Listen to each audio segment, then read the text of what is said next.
1916 saw a renewed push from both sides on the Western Front. Thousands of the French were killed at Verdun as the Germans unleashed their chlorine gas. The infamous Battle of the Somme was a long and grueling battle that lasted from July to November. The first day alone saw over 80,000 casualties. Fundamental errors and contradictions from the High Command led to confusion and unclear plans. During this battle, the British used tanks for the first time. Ultimately, France and Britain pushed against Germany and gained much ground. On the sea, Britain mined many patches of international water to stop movement of German ships. Now Germany was blockaded.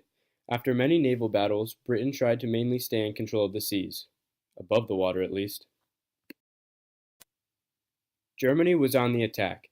Their U-boat submarines added a new dimension to naval warfare. They sank many ships, including the ship the Lusitania, and because of this broke lots of different war rules and ultimately influenced the United States to join the war. The British pushed up through the Arabian Peninsula with T.E. Lawrence, aka Lawrence of Arabia, helping organize the Arab revolt against the Ottoman Empire. In 1917, the Russian Revolution occurred. But before the Russian Revolution, Russia was ruled by a powerful monarch called the Tsar. The Tsar had total power in Russia. He commanded the army, owned much of the land, and even controlled the church.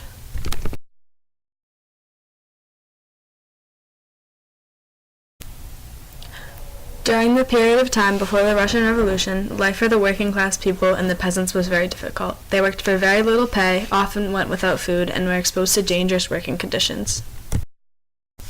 The aristocrat class treated the peasants like slaves, giving them few rights under the law and treating them almost like animals. Then came the February Revolution. The people of Russia first revolted in the early 1917s. Then the revolution began when a number of workers decided to strike. Many of these workers got together during the strikes to discuss politics. Then they began to riot. Nicholas II ordered armies to suppress the riots. However, many of the soldiers refused to fire on the Russian people, and the army began to mutiny against the Tsar. After a few days of riots, the army turned against the Tsar. The Tsar was forced to give up the throne, and a new government then took over. The government was then run by two political parties, one being the Petrograd Soviet, which was representing the workers and soldiers, and the other being the Provisional Government, which was the traditional government without the Tsar. Following the February Revolution was the Bolshevik Revolution. Over the next several months, the two sides ruled Russia. One of the main factions of the Petrograd Soviet was a group called the Bolsheviks. They were led by Vladimir Lenin and believed that the new Russian government should be a Marxist, communist government. In October of 1917, Lenin took full control of the government and is what is called the Bolshevik Revolution. This made Russia the first communist country in the world. Created using Powtoon.